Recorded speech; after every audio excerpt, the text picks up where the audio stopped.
आज daily current अफेअर्समध्ये आपण दिनांक 27, 28 आणि 29 एप्रिलच्या महत्त्वाच्या चालू घडामोडी पाहणार आहोत. सो आपली फर्स्ट न्यूज आहे ही हिंदू न्यूजपेपरमधील आहे. तर नुकतंच दिल्ली हायकोर्टनी सर्व इन्शुरन्स कंपनीजना म्हणजे प्रायव्हेट असो की गव्हर्मेंट असो सर्वांना एक वॉर्निंग दिलेली आहे किंवा आदेश दिलेला आहे की मेडिकलचे जे बिल आहेत हे सर्व 6 ते 7 तासाच्या आतमध्ये त्यांनी क्लिअर करावे. सध्या कोरोनाच्या सिच्युएशनमध्ये बरेच पेशंट हे प्रायव्हेट हॉस्पिटलमध्ये ॲडमिट होत आहेत आणि त्यांचं जे बिल आहे म्हणजे जी हॉस्पिटलद्वारे मेडिकल कंपनीज किंवा इन्शुरन्स कंपनीजला ते पाठवण्यात येतं क्लिअरन्ससाठी. पण ज्या इन्शुरन्स कंपनी आहेत हे खूप वेळ लावतात या प्रोसेसमध्ये क्लिअरन्स करण्याकरिता फार वेळ घेत आहे. यामध्ये काय होतं की जे पेशंट ॲडमिट होतो त्याचा इलाज होतो आणि त्याला डिस्चार्ज करण्याची वेळ येते तरीसुद्धा त्याचं जे मेडिकलचं जे बिल आहे हे क्लिअर केलेलं नसतं या कंपनीनी. त्यामुळे हॉस्पिटल त्यांना डिस्चार्ज देण्यामध्ये आनाकानी करत आहे त्यांचं बिल न आल्यामुळे. काहींची डेथसुद्धा झालेली आहे तरीसुद्धा मग तिथे ते कॉम्प्लिकेशन्स निर्माण होतं आहे की पहिले आमचं बिल पे करा. सो या पद्धतीने त्यामुळे जे गरजू पेशंट आहे यांचंसुद्धा नुकसान होतं आहे. कारण या सिच्युएशनमध्ये ऑक्सिजनची डिमांड आहे बऱ्याचशा पेशंट्सला. So oxygen related bed, ventilator facility असलेले बेड गरजूंना मिळत नाही आहे. तर ह्या सर्व परिस्थितीमध्ये हायकोर्टाने स्ट्रिक्टली वॉर्निंग दिलेली आहे इन्शुरन्स कंपनीला की त्यांनी 6 ते 7 तासाच्या आतमध्ये जे मेडिकलचे बिल्स आहे क्लिअरन्स बिल आहे हे त्यांनी पास करावेत. आणि या पद्धतीचे इन्स्ट्रक्शन त्यांनी जे इन्शुरन्स सेक्टरची रेग्युलेटिंग ऑथॉरिटी आहे IRDAI यांनासुद्धा त्या पद्धतीचे दिलेले आहेत. अदरवाईज आम्ही तुमच्यावरती स्ट्रिक्ट ॲक्शन घेऊ अशी वॉर्निंग हायकोर्टाने दिलेली आहे. सो आपल्या या न्यूजमध्ये आपल्या एक्झामच्या दृष्टिकोनातून काय महत्त्वाचं आहे तर ही बॉडी ओके IRDAI. तर या बॉडीविषयी आपण थोडक्यात माहिती घेऊया. भारताचं जे इन्शुरन्स सेक्टर आहे मग ते प्रायव्हेट असो की गव्हर्मेंट असो या सर्वांचं नियमन करणारी रेग्युलेट करणारी महत्त्वाची संस्था भारतातली म्हणजे insurance regulatory and development authority of India. सर्वच भारताच्या इन्शुरन्स सेक्टरला ही संस्था नियमन करत असते. ही एक वैधानिक संस्था आहे. वैधानिक संस्था म्हणजे आपल्याला कल्पना असेलच अशी संस्था की ज्याची स्थापना भारत सरकारच्या किंवा संसदेच्या एखाद्या कायद्याने झालेली असेल अशा संस्थेला आपण वैधानिक संस्था असे म्हणतो. तर Indian insurance regulatory and development authority act 1999 नुसार या संस्थेची स्थापना करण्यात आलेली होती. ही संस्था एप्रिल 2000 पासून कार्यरत आहे. या संस्थेद्वारे इन्शुरन्स सेक्टरचं नियमन करण्यात येतं. यासोबतच ही संस्था स्थापन करण्यामागचं उद्देश म्हणजेच जे सिटिझन्स आहेत जे कस्टमर्स आहेत यांचे जे अधिकार आहेत त्यांचं प्रोटेक्शन करणं याकरिता ही संस्था काम करत असते. यासोबतच हेल्थ पॉलिसीजचं जे गाईडलाईन्स आहेत की ते क्लिअरन्स कसे करावेत कुठल्या प्रकारच्या पॉलिसीज असायला हव्यात. सो या पद्धतीचे अनेक जे काही रूल्स वगैरे असतात इन्शुरन्स सेक्टर रिलेटेड हे सर्व गव्हर्न करण्याचं काम हे IRDAI ही संस्था करत असते. सो आपल्या एक्झामच्या दृष्टिकोनातून ही संस्था एक महत्त्वाची आहे. यानंतरची न्यूज आहे ती म्हणजे प्रोजेक्ट दंतक विषयी. प्रोजेक्ट दंतक नुकतंच भूटानने प्रोजेक्ट दंतकची डायमंड ज्युबली सेलिब्रेट केलेली आहे. त्यामुळे हा जो प्रोजेक्ट आहे प्रोजेक्ट दंतक हा सध्या न्यूजमध्ये आहे आणि एक्झामच्या दृष्टिकोनातून खूप महत्त्वाचा सुद्धा आहे हा प्रोजेक्ट. तर हा प्रोजेक्ट भूटानचे तिसरे किंग म्हणजे तात्कालीन त्यावेळेसचे किंग आणि भारताचे पंतप्रधान जवाहरलाल नेहरू या दोघांनी मिळून 24 एप्रिल 1961ला या प्रोजेक्टला सुरुवात करण्यात आलेली होती. हा प्रोजेक्ट भूटानमध्ये क्रिटिकल इन्फ्रास्ट्रक्चर किंवा जो बेसिक इन्फ्रास्ट्रक्चर असतात म्हणजे जर आपण भूटानची लोकेशन बघितली तर आपण मॅपमध्ये बघू शकतो भूटान हा एक हिमालयन देश आहे. म्हणजे हा पूर्ण देश हा हिमालयामध्ये येतो आणि आपण पाहतो की हिमालयामध्ये उंच टेकड्या असल्यामुळे तिथे रोड डेव्हलप करणं किंवा मेडिकलचं इन्फ्रास्ट्रक्चर, मेडिकल हॉस्पिटल्स वगैरे बांधणं हे फार अवघड आहे. म्हणजे नॉर्मल प्लेन्समध्ये आपण ज्या पद्धतीने डेव्हलप करू शकतो इझिली, तर त्या पद्धतीने तिथे डेव्हलप करणं फार अवघड होतं.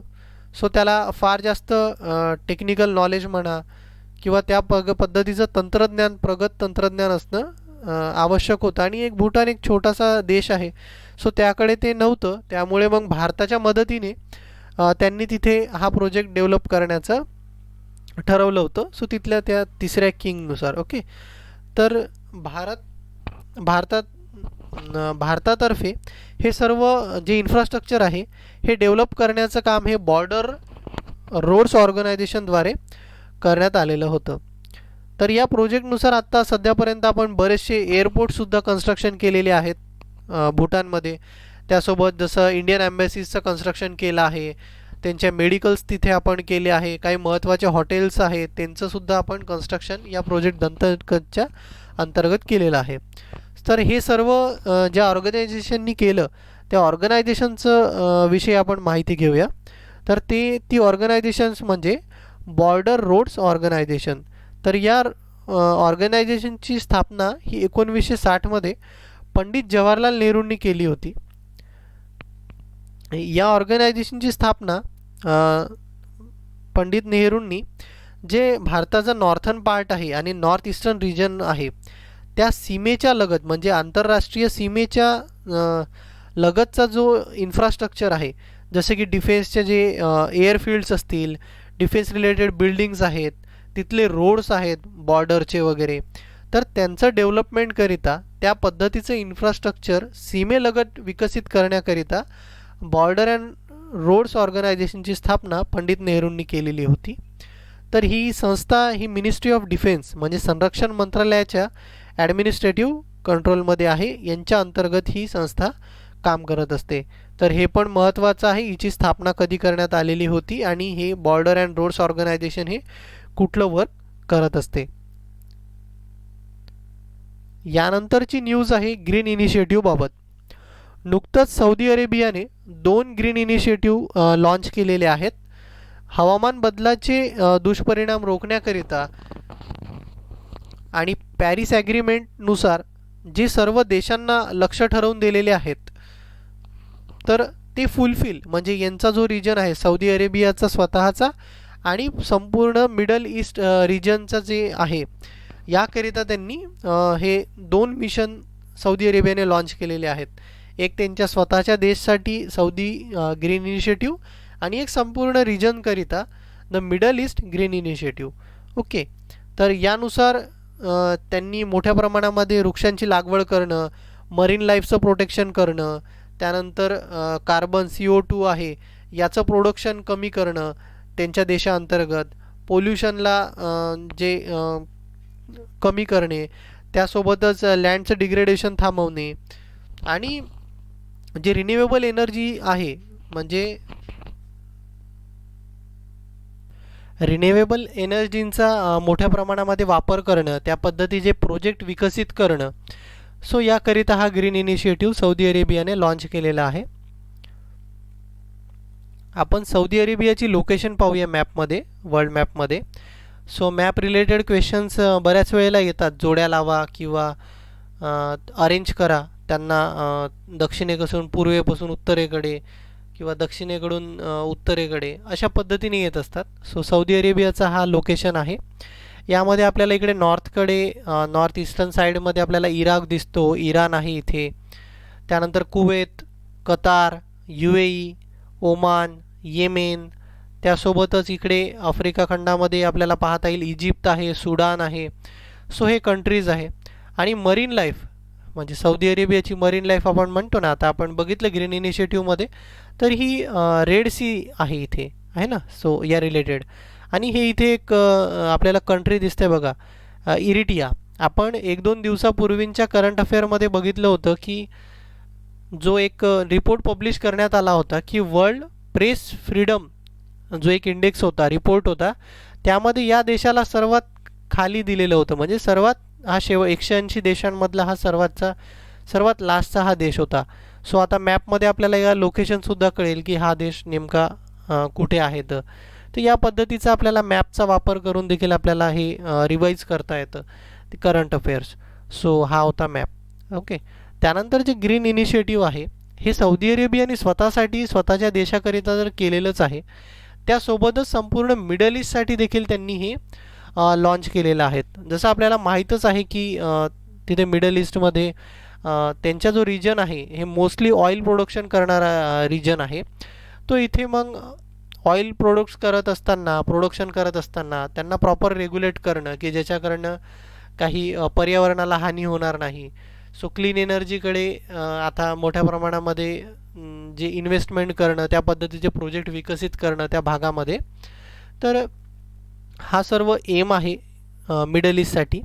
यासाठी सौदी अरेबिया हे गल्फ कॉर्पोरेशन कौन्सिलसोबत काम करणार आहे आणि यानुसार प्रत्येक वर्षी मग सौदी अरेबिया या पद्धतीचा इव्हेंटसुद्धा करणार आहेत त्या ज्या कंट्रीज आहे, गल्फ कंट्रीज आहे यांच्यासोबत. ओके. सो ही न्यूज होती आपल्याला मिडल ईस्ट ग्रीन इनिशिएटिव्ह. या संपूर्ण बातमीमध्ये आपल्याला फक्त हे लक्षात घ्यायचं आहे की मिडल ईस्ट ग्रीन इनिशिएटिव्ह हा कुठल्या कंट्रीने लॉन्च केलेला आहे आणि त्याचे जे मिशन्स काय आहेत ते कशाच्या संदर्भात आहे हे फक्त आपल्याला इथे लक्षात ठेवायचं आहे. यानंतरची न्यूज आहे ती अर्मेनियन जेनोसाईडबाबत म्हणजे हत्याकांडाविषयी. सो नुकतंच अमेरिकेच्या प्रेसिडेंटनी ऑफिशियली या मास किलिंगला म्हणजे त्या हत्याकांडाला एक मान्यता दिलेली आहे असं म्हणता येईल आपल्याला की 24 एप्रिलला हे सर्व घडलेलं होतं 1915-16मध्ये. तर हा 24 एप्रिल हा दिवस आता अर्मेनियन जेनोसाइड्स म्हणजे त्या हत्याकांड झालं होतं म्हणून हा दिवस आपण लक्षात ठेवू या पद्धतीचं अमेरिकेने स्टेटमेंट केलं आहे किंवा ऑफिशियली फर्स्ट टाईम त्यांनी रिकग्नाईज केला या घटनेला. तर ही जी घटना आहे अर्मेनियन जेनोसाइड्स ही ओटोमन एम्पायरमध्ये झालेली होती, जी प्रेझेंटली त्याचं लोकेशन टर्की हे आहे. ओके, तुर्की. तर काय आहे बघा की सध्या या कंट्रीसोबत बरेचसे वाद सुरू आहे अमेरिकेचे पण. आणि जसं की बॅन केलेलं आहे अमेरिकेने की रशियाकडून कुठलेही डिफेन्सचे इक्विपमेंट नाही घ्यायचे किंवा मोठ्या प्रमाणामध्ये ट्रेड करायचा नाही रशियासोबत वगैरे. आणि जो हा तुर्की आहे हा यांनी S-400 हे आपल्याला माहिती असेल तर या पद्धतीचे जे डील्स वगैरे केलेले आहेत यामुळे सध्या अमेरिका नाराज आहे. आणि जो पण देश या रशियासोबत वगैरे या पद्धतीचे डिफेन्स किंवा ट्रेड रिलेटेड जे काही डील्स करत असतो त्यामुळे अमेरिका हा वेगवेगळे सँक्शन्स त्या देशावरती लादत असतो, निर्बंध वगैरे लादत असतो. सो डायरेक्टली तर असं त्यांनी केलेलं नाही. सो इनडायरेक्टली म्हणजे ह्युमॅनिटेरियन ॲस्पेक्ट्समध्ये म्हणजे अमेरिकेची ती सवयच आहे. तर त्यांनी म्हटलं आहे की रिकग्नाईज केलं म्हणजे जे ऑटोमन एम्पायर होतं त्याचं मुख्यालय आपल्याला माहिती असेल टर्कीमध्ये होतं, त्याची जी लेगसी आहे ती आजही टर्कीकडे आहे. सो इनडायरेक्टली त्यांना इम्बॅरस करण्यासाठी इंटरनॅशनल कम्युनिटी पुढे या पद्धतीचे जे जुने आहे, कारण ही घटना जी आहे ती आत्ताची घडलेली नाही आहे, ती 1915ची आहे. सो ती पुन्हा मग न्यूजमध्ये आणून इंटरनॅशनल कमिटीने पुन्हा त्या डेला रिकग्नाईज करावं है ना. सो यांना इम्बॅरस करण्याकरिता आणि टर्की या देशाला पुन्हा मग त्याचे तिथे लोकशाही नाही किंवा मग तिथे अजून वेगवेगळे काही प्रॉब्लेम होतात. सो अशा जे न्यूज आहेत म्हणजे असे जे इश्यू आहेत हे जगासमोर यावं इंटरनॅशनल कम्युनिटी पुढे याकरिता अमेरिकेने या डेला सध्या मान्यता दिलेली आहे. सो आता ते झालं अमेरिकेच्या मोटोविषयी. पण आपण एक्झॅक्टली हे अर्मेनियन जेनोसाइड्स आहे काय याविषयी थोडं आपण पाहूया. तर अर्मेनियन जेनोसाइड्स म्हणजे हे 1915 आणि 16 म्हणजे ज्यावेळेला वर्ल्ड वॉर सुरू होतं, पहिलं जे युद्ध होतं वर्ल्ड वॉरच्या दरम्यान ऑटोमन एम्पायरने म्हणजे आता मॉडर्न डे मध्ये ते टर्की आहे. ओके. सो ऑटोमन एम्पायरने काय केलं की जर्मनीच्या साईडनी त्यांनी या युद्धामध्ये पार्टिसिपेट केलेलं होतं. आणि त्यावेळेला अर्मेनियन्स लोक म्हणजे आपण या फर्स्ट मॅपमध्ये बघूया, अर्मेनियन हे इथे राहत होते, हे आपण मोठे डॉट्स बघतोय ना या रिजनमध्ये राहत होते. तर हे अर्मेनियन्स लोक हे रशियाला सपोर्ट करत आहे त्यामुळे त्यांनी या लोकांवरती अत्याचार करायला सुरुवात केलं. यांना त्यांच्या राज्यामधून बाहेर हाकलून दिलं. म्हणजे बरेचसे ते अर्मेनियन्स कम्युनिटीचे लोक होते, ते सर्व मग सिरियामध्ये, इराकच्या रेगिस्तानांमध्ये वगैरे ते भटकत राहिले. बरेचसे लोकांना, त्यांचे जे इंटेलेक्च्युअल होते त्यावेळेसचे, तर त्यांना अरेस्ट करण्यात आलं, त्यांना तुरुंगामध्ये डांबून ठेवण्यात आलं. बरेचसे पैदल गेले, छोटे छोटे मुलं, महिला, म्हातारे, म्हणजे सर्व. त्यांना मग अन्न नव्हतं, पाणी नव्हतं, आणि यामध्ये बऱ्याच जणांची तिथे डेथ झालेली आहे. तर या सर्व घटनेला मग जेनोसाईड म्हणजे 20व्या शतकातलं पहिलं हत्याकांड असं म्हटलं जाते. आणि अमेरिका हा काही पहिला देश नाही आहे की त्यांनी याला हत्याकांड म्हणून त्याला रिकग्नाइज केलं आहे. यापूर्वी पण बऱ्याच देशांनी या पद्धतीचं रिकग्नायझेशन, त्याला हत्याकांड म्हणून मान्यता दिलेली आहे. 20व्या शतकातलं पहिलं. तरी ते जवळपास 15 लाख 1.5 मिलियन्स लोक यामध्ये मेलेले होते भूकमरीने, बऱ्याचशा आजारांनी वगैरे. तर हे होतं अर्मेनियन जेनोसाईड्सबाबत. आणि यामध्ये बघा, हे अर्मेनिया हा देश बऱ्याच वेगवेगळ्या कारणामुळे सध्या चर्चेत आहे. आपल्याला माहिती असेल की आत्ता या कोविडच्या परिस्थितीमध्ये अर्मेनिया आणि अझरबैजान या दोन देशांमध्ये सुद्धा युद्ध चालू होतं. आणि आता नुकतंच त्यांच्यामध्ये शांतता, पीस ट्रीटी वगैरे झालेली आहे रशियाच्या मध्यस्थीने. तर या कंट्रीचे जे बॉर्डर्स आहे, बॉर्डरिंग स्टेट्स आहे, कंट्रीज आहे, हे पण सुद्धा आपल्याला वर्ल्ड मॅपमध्ये पाहावे लागतील. तर अर्मेनियाच्या शेजारी तुर्की तर आहेच, त्यानंतर इथे इराण, वरती जॉर्जिया लँडलॉक कंट्री आहे, आणि इकडे रशिया आहे, आणि इकडे अझरबैजान. तर या दोन देशांमध्ये हा जो भूभाग आहे, या दोन देशाच्या मधा येतो, नागोर्नो काराबाग. या भूखंडाविषयीचे जे वादामुळे या दोन देशामुळे युद्ध सुरू होतं. तर ठीक आहे, हा पण एक जे एक इम्पॉर्टंट आहे, हा जो लँडमास आहे ज्याच्यामुळे हे दोन देशांमध्ये वाद चालू आहेत. याचं नावसुद्धा आपल्या एक्झामच्या दृष्टिकोनातून महत्त्वाचं आहे. त्यासोबत अर्मेनियाची लोकेशन आणि त्याचे जे नेबरिंग कंट्रीज आहे हे सुद्धा महत्त्वाचे आहेत. हे होतं अर्मेनियन जेनोसाईड्स म्हणजे अर्मेनियामध्ये झालेल्या हत्याकांडाविषयी. आता अमेरिकेचा बघा, आपल्याला काही दिवसांपूर्वी मला वाटतं ही 27 तारखेची कट आहे लोकसत्ता न्यूजपेपरमधील, आणि आजचे हिंदूमध्ये किंवा आजच्या पेपरमध्ये सुद्धा सेम स्टेटमेंट जो बायडन, जे अमेरिकेचे राष्ट्रपती, यांनी केलेलं आहे की आम्ही भारताला लशींचा कच्चा माल जो आहे याचा पुरवठा करूया. ओके. तर जी आपली कोविशिल्ड लस आहे, वॅक्सिन आहे कोरोनाची, याच्या डेव्हलपमेंटकरिता, याच्या प्रोडक्शनसाठी आपल्याला काही कच्चा माल लागतो. तर तो जो कच्चा माल आहे हा आपण अमेरिकेकडनं आत्तापर्यंत इम्पोर्ट करत आलो. अमेरिकेने काय केलं, सडनली तो जो माल आहे, कच्चा माल, त्याच्यावरती बॅन केलं, म्हणजे भारताला द्यायला नकार दिला होता. आणि लसीसुद्धा त्यांनी द्यायला नकार दिला, म्हणजे त्यांच्याकडे ज्या स्टोर्ड आहे. अमेरिकेमध्ये बघा, जवळपास संपूर्ण त्यांच्या नागरिकांना पुरेल इतक्या लसी तर त्यांच्याकडे अवेलेबल आहे. तितका त्यांच्याकडे जो कच्चा माल लागतो त्याच्या डेव्हलपमेंटसाठी, तो सुद्धा त्यांच्याकडे आहे. त्यांच्या नागरिकांना पुरेल याच्या 5 पट त्यांनी त्यांच्याकडे स्टोअर करून ठेवलेला आहे. तरीसुद्धा त्यांनी या पद्धतीचा माल जो आहे, कच्चा माल जो विकसित करायला लागतो, हा भारताला द्यायला नकार दिलेला आहे. भारतालाच नाही तर त्यांचे जे नेबरिंग कंट्रीज आहे, म्हणजे कॅनडा असेल, इकडे मग त्यानंतर आपल्याला डेन्मार्क, ग्रीनलँड, युरोपियन युनियनच्या बऱ्याचशा कंट्रीज असेल, यांनासुद्धा देणे टाळले आहे. त्यामुळे संपूर्ण जगामधून अमेरिकेवरती वेगवेगळ्या माध्यमातून टीका करण्यात आलेली आहे. आणि ही ज्या वेळेला टीका करण्यात आली, म्हणजे भारताला मदत करण्यासाठी युरोपियन युनियन सरसावलं, इस्रायलने मदत केली, रशियाने मदत केली, आणि रशियाने मदत केली, चायनासुद्धा भारताला मदत करण्यासाठी तयार झाला, पाकिस्तानसुद्धा भारताला मदत करण्यासाठी तयार झाला. आणि जे आपलं क्वाड्रिलॅटरल होतं, म्हणजे ऑस्ट्रेलिया, जपान, इंडिया आणि अमेरिका यांचं, तर जपान असेल, त्यानंतर ऑस्ट्रेलिया यांनीसुद्धा अमेरिकेवर टीका केली की अशा क्रिटिकल सिच्युएशनमध्ये सुद्धा अमेरिका गरजू देशांची मदत करत नाही आहे. सो मोठ्या प्रमाणामध्ये टीका झाल्याच्यानंतर मग जो बायडन, म्हणजे जे अमेरिकेचे प्रेसिडेंट आहे, यांनी हे स्टेटमेंट केलं की आम्ही भारताला मदत करू. पण अजूनसुद्धा ती आपल्यापर्यंत पोहोचलेली नाही. त्यामुळे अमेरिकेचा खरा चेहरा हा जगासमोर आहेच. आणि कसं असतं आंतरराष्ट्रीय राजकारणामध्ये की कुठल्याही देशाचा कोणी परमनंट हा शत्रू आणि मित्र नसतो.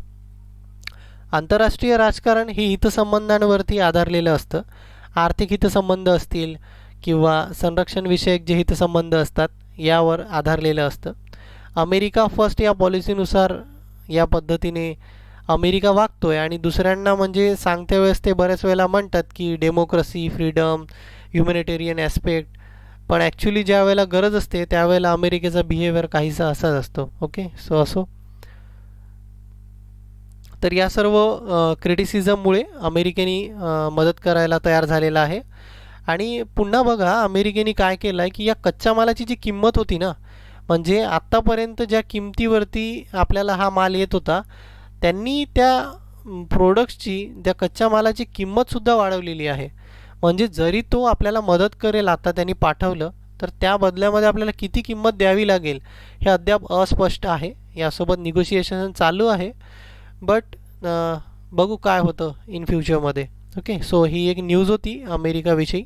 यामध्ये इम्पॉर्टंट फॅक्ट कुठलाच नाही, बट न्यूज होती तर आपण इथे डिस्कस केलं. त्यानंतरची एक न्यूज आहे की जे चायनाचे डिफेन्स मिनिस्टर आहेत हे सध्या साऊथ एशियाच्या दौऱ्यावरती आहेत.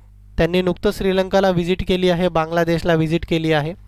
सो ते त्यांचं डिफेन्स कॉर्पोरेशन्स आहे डिफेन्स सेक्टरमध्ये, तर ते टाईज जे आहे ते घट्ट करण्याचा प्रयत्न करत आहे. म्हणजे जसं आपण चायनाला घेरण्याकरिता क्वाड्रिलॅटरल जे टाईज आहेत म्हणजे अमेरिका, US आणि जपान, ऑस्ट्रेलिया, ओके, तर हे चौघं मिळून जे एकटं पाडण्याचा प्रयत्न आपण याला इंडो पॅसिफिक रिजनमध्ये किंवा साऊथ चायना सी रिजनमध्ये आपण करतो आहे.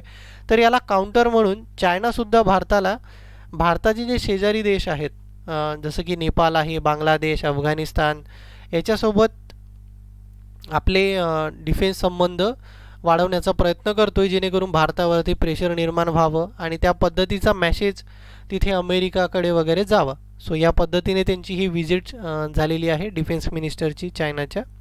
तर त्या संदर्भातील ही न्यूज आहे. सो आजच्या या आपल्या व्हिडिओमध्ये इतकंच. सो नेक्स्ट व्हिडिओमध्ये आपण पुढील जे 30 तारखेचं वगैरे करंट अफेअर आहे ते पाहूया. Okay, thank you.